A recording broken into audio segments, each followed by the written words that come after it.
Hi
hello friends, welcome back to my channel middle class lifestyle. ಇವತ್ತಿನ ಈ ವ್ಲಾಗ್ನ ಶುರು ಮಾಡ್ತಾ ಇದ್ದೀನಿ. ಇದು ಒಂದು ರ್ಯಾಂಡಮ್ ವ್ಲಾಗ್ ಅಂತ ಹೇಳ್ಬೋದು. ಊರಿಗೆ ಹೋಗ್ತಾ ಇದ್ದೀವಿ, ಯಾಕೆ ಹೋಗ್ತಾ ಇದ್ದೀವಿ, ಏನು ಕತೆ ಅನ್ನೋದನ್ನು ಮುಂದೆ ವ್ಲಾಗಲ್ಲಿ ನೀವು ನೋಡ್ಬೋದು. ಹಾಗಾದರೆ ಇನ್ಯಾಕೆ ತಡ, ಬನ್ನಿ ವ್ಲಾಗನ್ನು ಶುರು ಮಾಡೋಣ. ಇದು ಲಾಸ್ಟ್ ವೀಕ್ ಶನಿವಾರ ಹಾಗೆ ಭಾನುವಾರ ಶೂಟ್ ಮಾಡ್ಕೊಂಡಂತಹ ವ್ಲಾಗು. ಇವತ್ತು ಊರಿಗೆ ಹೋಗಬೇಕು ಅಂತ ಹೇಳಿದ್ನಲ್ವ, ಹಾಗಾಗಿ ಬೆಳಗ್ಗೆನೇ ಬೇಗ ಎದ್ದು ಮನೆಯಲ್ಲಿ ಎಲ್ಲ ಕೆಲಸನೂ ಮುಗಿಸಿ ದೇವ್ರ ಪೂಜೆ ಎಲ್ಲನೂ ಮಾಡಿ ಊರಿಗೆ ಹೋಗೋದಕ್ಕೆ ಅಂತ ಹೊರಟಿದ್ದೀವಿ. ಇಸ್ವಾರ್ ಸ್ಕೂಲ್ ಮುಗಿಸ್ಕೊಂಡು ಬಂದಿದ ತಕ್ಷಣ ಹೊರಡಬೇಕು. ಇದು ಶುಕ್ರವಾರದ ದಿವಸ ಹೊಸ್ತಿಲು ಹಾಗೆ ತುಳಸಿ ಪೂಜೆನ ಮಾಡಿದ್ದಂಥದ್ದು. ರಂಗೋಲಿ ರೀತಿ ಹಾಕಿದ್ದೆ ಸಿಂಪಲ್ ಆಗಿ. ತುಂಬ ಜನ ನಿಮ್ಮ ವ್ಲಾಗು ಚೆನ್ನಾಗಿ ಬರ್ತಾ ಇದೆ, ಹಾಗೆ ನಮಗೂ ಕೂಡ ಕೆಲಸ ಮಾಡೋದಕ್ಕೆ ಮೋಟಿವೇಶನ್ ಸಿಗ್ತಾ ಇದೆ ಅಂತ ಹೇಳ್ತಾ ಇರ್ತೀರಾ. ಆದರೆ ಲೈಕ್ ಮಾಡೋದನ್ನು ಹಾಗೆ ಸಬ್ಸ್ಕ್ರೈಬ್ ಮಾಡೋದನ್ನು ಮರಿತಾ ಇರ್ತೀರಾ. ನೀವು ಕೊಡೋ ಒಂದು ಲೈಕು ಅಥವಾ ಒಂದೇ ಒಂದು ಸಬ್ಸ್ಕ್ರಿಪ್ಷನ್ ನಮಗೆ ಎಷ್ಟು ಉಪಯೋಗ ಆಗುತ್ತೆ ಅಂತಂದರೆ ಇನ್ನೂ ಚೆನ್ನಾಗಿರುವಂಥ ಕಂಟೆಂಟನ್ನು ಕೊಡೋದಕ್ಕೆ ನಮಗೆ ಮೋಟಿವೇಶನ್ ಸಿಗುತ್ತೆ. ನನ್ನ ವಿಡಿಯೋದಿಂದ ನಿಮಗೆ ಮೋಟಿವೇಶನ್ ಸಿಕ್ಕಿದಂಗೆ ನನಗೆ ನಿಮ್ಮ ಲೈಕ್ಸಿಂದ ಸಬ್ಸ್ಕ್ರಿಪ್ಷನ್ನಿಂದ ಇನ್ನೂ ಒಳ್ಳೊಳ್ಳೆ ಕಂಟೆಂಟನ್ನು ಮಾಡೋದಕ್ಕೆ ಅನುಕೂಲ ಆಗುತ್ತೆ, ಹಾಗೆ ಮೋಟಿವೇಶನ್ ಸಿಗುತ್ತೆ. So coming back to vlog. ಸ್ಕೂಲಿಂದ ಬಂದಿದ ತಕ್ಷಣ ನಿಸ್ವಾರ್ನ ಕರ್ಕೊಂಡು ಊರ ಕಡೆ ಹೊರಟಿದ್ದೀವಿ. ಅವನು ಕಾರಲ್ಲೇ ಮಲ್ಕೊಂಡಿದ್ದಾನೆ. ಒಂಥರ ತುಂಬಾ ಪ್ಲೆಸೆಂಟ್ ಆಗಿತ್ತು ವೆದರು. ಸೊ ಊರಿಗೆ ಹೋಗ್ತಾ ಇರೋವಂಥ ಕಾರಣ ಏನು ಅಂತಂದರೆ 2-3 ಕಾರಣಗಳಿದೆ. ಒಂದು, ಊರಲ್ಲಿ ಮನೆ ಕಟ್ತಾ ಇದ್ದೀವಲ್ಲ, ಅಲ್ಲಿ ವಾಸ್ಕಲ್ ಪೂಜೆ ಮಾಡ್ತಾ ಇದ್ದಾರೆ ನಾಳೆ. ಹಾಗೆ ನಮ್ಮೂರಿನ ದೇವಸ್ಥಾನದಲ್ಲೇ ಚೌಟ್ರಿ ಇದೆಯಲ್ಲ, ಅಲ್ಲಿ ಒಂದು ನಾಮಕರಣ ಕೂಡ ಇದೆ ನಮ್ಮ ಸಂಬಂಧಿಕರದೇ. 2 ಕೆಲಸನೂ ಆಗುತ್ತೆ ಅಂತ ಊರ ಕಡೆ ಹೊರಟಿದ್ದೀವಿ. ನಮ್ಮೂರಿಂದ ಊರಿಗೆ 1 ಅವರ್ ಆಗುತ್ತೆ ಹೋಗೋದಕ್ಕೆ. ತುಂಬ ಟ್ರಾಫಿಕ್ ಇತ್ತು ಅಂದರೆ 1.5 ಗಂಟೆ ಬೇಕಾಗ್ಬೋದಷ್ಟೇ. ಮ್ಯಾಕ್ಸಿಮಮ್ 1.5 ಗಂಟೆಯಲ್ಲಿ ರೀಚ್ ಆಗ್ತೀವಿ. ನಾವು ಮನೆಯಿಂದ ಹೊರಡುವಾಗಲೇ ಸಂಜೆ 4 ಗಂಟೆ ಆಗಿತ್ತು. ಸೊ ಊರಿಗೆ ಹೋದ್ಮೇಲೆ ಕತ್ಲಾಗಿತ್ತು, ಏನೂ ಶೂಟ್ ಮಾಡಲಿಲ್ಲ. ಇದು ಮಾರನೇ ದಿನ ಬೆಳಗ್ಗೆನೇ ವ್ಲಾಗನ್ನು ಕಂಟಿನ್ಯೂ ಮಾಡ್ತಾ ಇದ್ದೀನಿ. ಇವತ್ತು ವಾಸ್ಕಲ್ ಪೂಜೆಯನ್ನು ಮಾಡ್ತಾಯಿದ್ದೀವಿ. ಕೆಲಸದವರೆಲ್ಲ ಬಂದು ಫಿಟ್ ಮಾಡಿಕೊಡ್ತಾ ಇದ್ದಾರೆ ವಾಸ್ಕಲ್ ಪೂಜೆ ಮಾಡೋದಕ್ಕೆ. ಹಾಗೆ ನಾವು ಪೂಜೆಗೆ ಏನೇನು ಬೇಕೋ ಎಲ್ಲನೂ ಕೂಡ ರೆಡಿ ಮಾಡ್ಕೊಂಡಿದ್ದೀವಿ. ಆ ಕಡ್ಡಿ ಏನು ಕಾಣಿಸ್ತಾ ಇದೆ ಅದು ಅಂಕೋಲೆ ಕಡ್ಡಿ. ನಾವು ವಾಸ್ಕಲ್ ಇಡುವಾಗ ಅದರ ಒಳಗಡೆನೇ ಇಟ್ಬಿಟ್ಟು ಪ್ಯಾಕ್ ಮಾಡಿಸೋಣ ಅಂತ ಅಂದ್ಬಿಟ್ಟು ತೊಗೊಂಡು ಬಂದಿರೋವಂಥದ್ದು. ನಮ್ಮನೆ ವಾಸ್ಕಲ್ ಪೂಜೆ ಮಾಡುವಾಗೂ ಕೂಡ ನಾವು ಅದೇ ರೀತಿ ಮಾಡಿದ್ವಿ. ನಮ್ಮ ಊರಿನ ಮನೆ ಎದುರುಗಡೆನೇ ಆಂಜನೇಯ ಸ್ವಾಮಿ ದೇವಸ್ಥಾನ ಇದೆ. ಇದೇ ದೇವಸ್ಥಾನದ ಚೌಟ್ರಿ ಹಿಂದೆ ಕಾಣಿಸ್ತಾ ಇದೆಯಲ್ಲ, ಅಲ್ಲೇ ಇವತ್ತು ಫಂಕ್ಷನ್ ಕೂಡ ಇದೆ, ಅದನ್ನು ಕೂಡ ಅಟೆಂಡ್ ಮಾಡಬೇಕು. 2 ಕೆಲಸ ಒಟ್ಟೊಟ್ಟಿಗೆ ಮುಗಿಸ್ಕೊಂಡು ವಾಪಸ್ ಬೆಂಗಳೂರಿಗೆ ಹೋಗಬೇಕು. ಮೇನ್ ಡೋರ್ ವಾಸ್ಕಲ್ ಹಾಗೆ ದೇವ್ರ ಮನೆ ವಾಸ್ಕಲ್ನ 2 ಕೂಡ ರೆಡಿ ಮಾಡಿ ಕೊಟ್ಟಿದ್ದಾರೆ. ಇವಾಗ ನಾವು ಪೂಜೆನ ಶುರು ಮಾಡಬೇಕು. ಪೂಜೆ ಶುರು ಮಾಡೋದಕ್ಕಿಂತ ಮುಂಚೆ ಗಂಗೆ ಪೂಜೆ ಮಾಡಿಕೊಂಡು ನೀರನ್ನು ತಗೊಂಡು ಅದೇ ನೀರಿಂದ ವಾಸ್ಕಲ್ ಪೂಜೆ ಮಾಡಬೇಕು. ಅದಕ್ಕೂ ಮುಂಚೆ ಪಿಳ್ಳರಾಯ ಅಂತ ಮಾಡ್ತಾರೆ, ಅಂದರೆ ಸಗಣಿಯಿಂದ ಗಣಪತಿಯನ್ನು ಮಾಡ್ಕೊಳ್ತಾರೆ.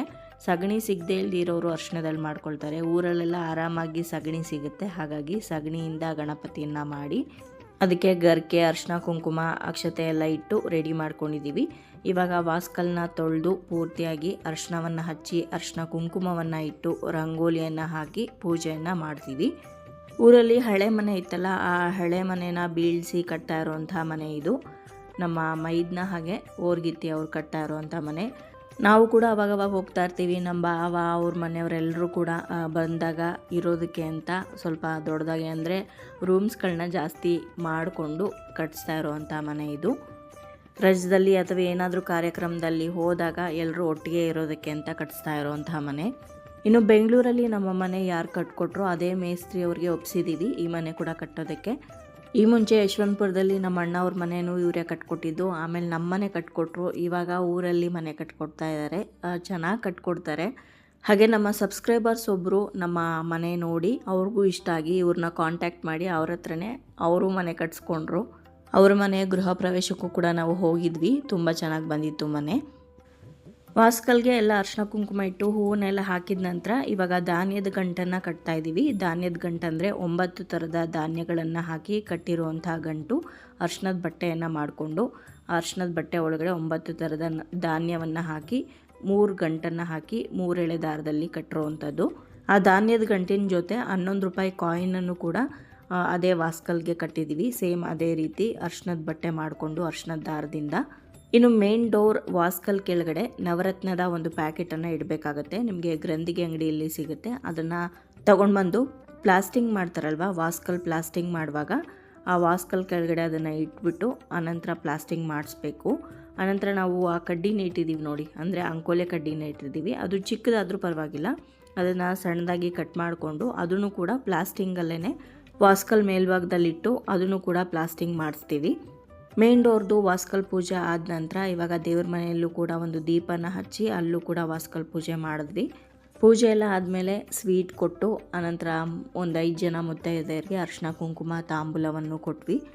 ಅನಂತರ ಮೇಸ್ತ್ರಿ ಅವ್ರಿಗೆ ಅಲ್ಲಿ ದಕ್ಷಿಣೆ ಇಟ್ಟಿದ್ವಲ್ಲ, ತಾಂಬೂಲದ ಜೊತೆ ದಕ್ಷಿಣೆ ಕೂಡ ಅವ್ರಿಗೆ ಕೊಟ್ವಿ. ಪೂಜೆ ಎಲ್ಲ ಸಿಂಪಲ್ಲಾಗಿ ತುಂಬ ಚೆನ್ನಾಗಾಯಿತು. ಇವಾಗ ಮನೆ ಮೇಲೆ ಬಂದಿದ್ದೀವಿ. ಇಲ್ಲಿಂದ ತುಂಬ ಚೆನ್ನಾಗಿ ಕಾಣಿಸುತ್ತೆ ದೇವಸ್ಥಾನದ ಗೋಪುರ, ಹಾಗೆ ದೇವಸ್ಥಾನದ ಹಿಂಭಾಗದಲ್ಲಿರುವಂಥ ಹೊಲಗಳೆಲ್ಲವೂ ಕೂಡ. ಅದರಲ್ಲೂ ಇವಾಗ ಮಳೆಗಾಲ ಆಗಿರೋದ್ರಿಂದ ತುಂಬ ಹಚ್ಚ ಹಸಿರಾಗಿ ಕಾಣಿಸುತ್ತೆ. ತುಂಬ ದೊಡ್ಡೂರು ಅಂತ ಏನೂ ಇಲ್ಲ, ದೇವಸ್ಥಾನ ಇರೋದ್ರಿಂದ ಒಂದು ನಮ್ಮ ಊರಿಗೆ ಕಳೆ ಅಂತ ಹೇಳ್ಬೋದು. ತುಂಬ ಜನ ಕೇಳ್ತಾ ಇರ್ತೀರಾ ಯಾವ ಊರು ಅಂತ. ಬೆಂಗಳೂರು ಗ್ರಾಮಾಂತರ ಜಿಲ್ಲೆಯಲ್ಲಿರುವಂಥ ನೆಲಮಂಗಲ ತಾಲೂಕಿನ ಬರಗೂರು ಗ್ರಾಮ ನಮ್ಮ ಊರು. ತುಮಕೂರು ಜಿಲ್ಲೆಯಲ್ಲಿ ಒಂದು ಬರಗೂರಿದೆ, ಆ ಊರಲ್ಲ, ಇದು ನೆಲಮಂಗಲ ತಾಲೂಕಲ್ಲಿ ಬರುವಂಥ ಬರಗೂರು. ಈ ಊರಲ್ಲಿರುವಂಥ ಆಂಜನೇಯ ಸ್ವಾಮಿ ದೇವಸ್ಥಾನ ತುಂಬಾ ಫೇಮಸ್ಸು. ಊರಲ್ಲಿ ಫಂಕ್ಷನ್ ಎಲ್ಲ ಮುಗಿಸ್ಕೊಂಡು ವಾಪಸ್ ಇವಾಗ ನಮ್ಮ ಮನೆಗೆ ಬಂದಿದ್ದೀವಿ ಬೆಂಗಳೂರಿಗೆ. ಸೊ ನಮ್ಮ ಅತ್ತೆ ಕೂಡ ನಮ್ಮ ಜೊತೆ ಬಂದಿದ್ದಾರೆ. ಸ್ವಲ್ಪ ಟೆರೆಸ್ ಕ್ಲೀನಿಂಗ್ ಮಾಡ್ತಾಯಿದ್ದೀವಿ. ಜಾಸ್ತಿ ದಿನ ಆಗೋಗಿತ್ತು. ಎಲ್ಲ ಕಸ ಕಡ್ಡಿನೆಲ್ಲ ತೆಗೆದು ಪಾಟ್ಸ್ನೆಲ್ಲ ತೆಗೆದು 1-2 ಗಿಡಗಳನ್ನ ರೀಪಾಟ್ ಮಾಡಬೇಕಾಗಿತ್ತು. ಸ್ಟಾರ್ ಫ್ರೂಟ್ ಗಿಡ ಅದರಲ್ಲಿ ಮೇಯ್ನಾಗಿ, ಯಾಕೋ ಅದು ರೂಟ್ಸೇ ಇರಲಿಲ್ಲ ಗಿಡ, ಹಾಗಾಗಿ ಅದನ್ನು ರೀಪಾಟ್ ಮಾಡಿದ್ವಿ. ತುಂಬ ಹೂ ಆಗ್ತಾಯಿತ್ತು ಬಟ್ ಕಾಯಿ ಆಗ್ತಾ ಇರಲಿಲ್ಲ, ಹಾಗಾಗಿ ದೊಡ್ಡ ಡ್ರಮ್ಮಿಗೆ ಅದನ್ನು ಶಿಫ್ಟ್ ಮಾಡಿದ್ದೀವಿ. ಚೆನ್ನಾಗಾಗತ್ತೆ ಅಂತ ಅಂದ್ಕೊಂಡಿದ್ದೀನಿ ಈ ಸಲ. ಇನ್ನು ಸಂಜೆ ಸ್ವಲ್ಪ ಮಳೆ ಬೀಳ್ತಾಯಿತ್ತು, ಹಾಗಾಗಿ ಬಿಸಿ ಬಿಸಿ ಮಸಾಲ ವಡೆ ಮಾಡಿದ್ದೀನಿ. ಕಡಲೆಬೇಳೆ ನೆನೆಸ್ಬಿಟ್ಟು ಮಾಡೋ ಅಂಥ ವಡೆ. ನನ್ನ ಮಗ ಸ್ಕೂಲಿಂದ ಬಂದು ಇಲ್ಲಿ ಡ್ರಾಯಿಂಗ್ ಮಾಡ್ತಾ ಇದ್ದಾನೆ. ಆಷಾಢ ಇನ್ನೇನು ಸ್ವಲ್ಪ ದಿನದಲ್ಲೇ ಶುರುವಾಗುತ್ತೆ, ಹಾಗಾಗಿನೇ ವಿಪರೀತ ಗಾಳಿ. ಈ ಗಾಳಿ ಮಳೆಗೆ ಮೋಡ ಮುಚ್ಕೊಂಡ್ರು ಅಂಥ ವೆದರ್ಗೆ ಏನಾದರೂ ಬಿಸಿ ಬಿಸಿಯಾಗಿ ತಿನ್ನಬೇಕು ಕುಡಿಬೇಕು ಅನಿಸ್ತಾ ಇರುತ್ತೆ. ಹಾಗಾಗಿನೇ ಕಾಫಿ ಜೊತೆ ಬಿಸಿ ಬಿಸಿಯಾಗಿ ವಡೆ ಮಾಡಿದ್ದೆ. ಸಂಜೆ ಆಲ್ರೆಡಿ 6 ಗಂಟೆ ಆಗ್ತಾ ಬಂತು. ಇನ್ನೂ ಇವತ್ತು ಅಡುಗೆ ಕೆಲಸ ಆಗಿಲ್ಲ, ಅಡುಗೆ ಕೂಡ ಮಾಡಬೇಕು.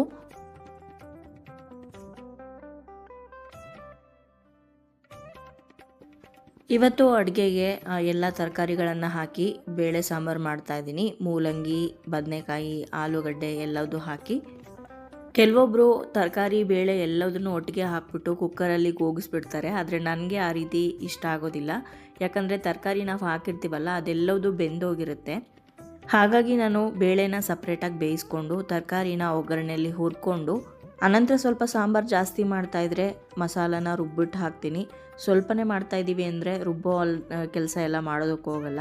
ಸಾಂಬಾರು ಪುಡಿನ ಡೈರೆಕ್ಟಾಗಿ ಹಾಗೆ ಹಾಕ್ಕೊಂಡು ಸಾಂಬಾರು ಮಾಡ್ಕೋತೀನಿ. ಇವತ್ತು ಹಾಗೇ ಸಾಂಬಾರು ಪುಡಿನ ಹಾಕಿ ಮಾಡ್ತಾಯಿದ್ದೀನಿ ಸಾಂಬಾರನ್ನ, ಯಾವುದೇ ಮಸಾಲ ರುಬ್ಬಿ ಮಾಡ್ತಾಯಿಲ್ಲ. ಒಗ್ಗರಣೆಯಲ್ಲಿ ತರಕಾರಿ ಆಲ್ಮೋಸ್ಟ್ 3/4 ಭಾಗ ಬೆಂದ ನಂತರ ಅದಕ್ಕೆ ಸಾಂಬಾರು ಪುಡಿ ಹಾಗೆ ಹುಣಸೆ ಹಣ್ಣಿನ ರಸವನ್ನು ಹಾಕಿ ಚೆನ್ನಾಗಿ ಮಿಕ್ಸ್ ಮಾಡಿಕೊಂಡು ಅನಂತರ ಬೇಳೆ ನಾವು ಬೇಯಿಸಿಟ್ಕೊಂಡಿರ್ತೀವಲ್ಲ, ಚೆನ್ನಾಗಿ ಬೆಂದಿರೋವಂಥ ಬೇಳೆನ ಇದಕ್ಕೆ ಸೇರಿಸಿ ಮಿಕ್ಸ್ ಮಾಡಿ ಒಂದು 10 ನಿಮಿಷ ಚೆನ್ನಾಗಿ ಕುದಿಸಿದ್ರೆ ಸಾಂಬಾರು ರೆಡಿ ಆಗುತ್ತೆ.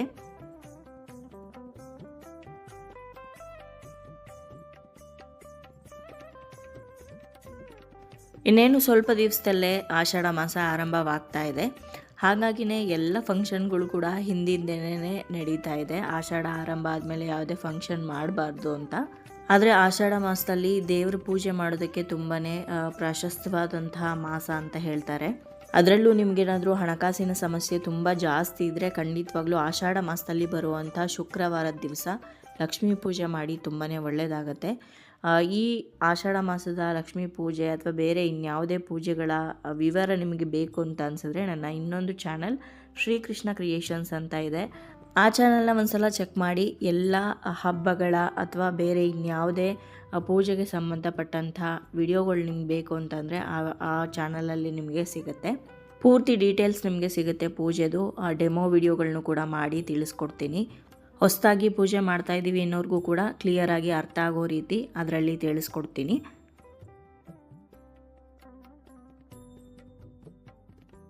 ಸೊ ತರಕಾರಿ ಬೇಳೆ ಸಾಂಬಾರು ಕೂಡ ರೆಡಿ ಆಯಿತು. ಇನ್ನು ಮುದ್ದೆ ಅನ್ನ ಮಾಡಿಕೊಂಡು ಊಟ ಮಾಡಬೇಕು. ಇನ್ನು ನಾಳೆ ಸ್ಕೂಲ್ ಇದೆ. ಸ್ಕೂಲಿಗೆ ಬ್ರೇಕ್ಫಾಸ್ಟ್ ಏನು ಲಂಚ್ ಏನು ಅನ್ನೋದು ತಲೆನೋವು. ಹಾಗಾಗಿ ನಾಳೆಗೆ ಏನು ಬೇಕೋ ಅದನ್ನು ಕೂಡ ಪ್ರಿಪ್ರೇಷನ್ ಮಾಡ್ಕೊಬೇಕು.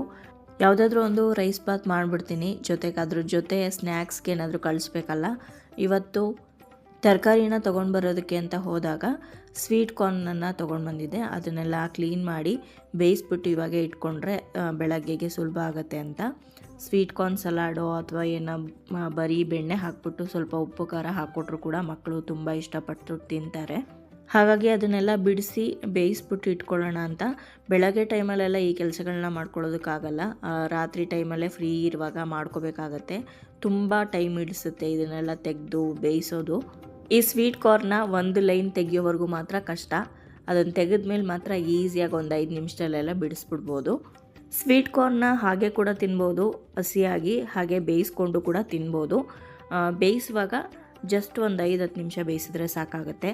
ಕುಕ್ಕರಲ್ಲಿ ಬೇಯಿಸ್ತೀರಾ ಅಂದರೆ ಒಂದು ವಿಷಲ್ಲು ಬೇಕಾಗೋದಿಲ್ಲ, ತುಂಬ ಬೇಗ ಬೆಂದೋಗುತ್ತೆ. ನಾನಿವತ್ತು ಕುಕ್ಕರಲ್ಲೇ ಒಂದು ವಿಷಲ್ ಕೂಗಿಸ್ತಾ ಇದ್ದೀನಿ. ಸ್ವಲ್ಪ ಚೆನ್ನಾಗಿ ನೀರಿನಲ್ಲಿ ತೊಳೆದು ಸ್ವಲ್ಪ ಉಪ್ಪು ಹಾಕಿ ಒಂದು ವಿಷಲ್ ಕೂಗಿಸ್ತೀನಿ. ಸೊ ಇದಾಗಿತ್ತು ಇವತ್ತಿನ ವ್ಲಾಗು. ಒಂದು ರ್ಯಾಂಡಮ್ ವ್ಲಾಗ್ ಅಂತ ಹೇಳ್ಬೋದು. ವ್ಲಾಗ್ ನಿಮ್ಮೆಲ್ಲರಿಗೂ ಇಷ್ಟ ಆಗಿದೆ ಅಂತ ಭಾವಿಸ್ತೀನಿ. ಇಷ್ಟ ಆಗಿದ್ರೆ ಲೈಕ್ ಮಾಡಿ, ಬೇರೆಯವ್ರಿಗೂ ಕೂಡ ವಿಡಿಯೋನ ಶೇರ್ ಮಾಡಿ. ಹಾಗೆ ನಿಮ್ಮ ಅನಿಸಿಕೆ ಅಭಿಪ್ರಾಯವನ್ನು ಖಂಡಿತವಾಗ್ಲೂ ಕಮೆಂಟ್ ಮುಖಾಂತರ ಬರೆದು ತಿಳಿಸಿ. ಮತ್ತೊಂದು ಇಂಟ್ರೆಸ್ಟಿಂಗ್ ವ್ಲಾಗ್ ಜೊತೆಗೆ ನಿಮ್ಮನ್ನ ಮತ್ತೆ ಭೇಟಿ ಆಗ್ತೀನಿ. ಅಲ್ಲಿಯವರೆಗೂ ಧನ್ಯವಾದಗಳು. ಲೋಕ ಸಮಸ್ತ ಸುಖಿನೋ ಭವಂತು.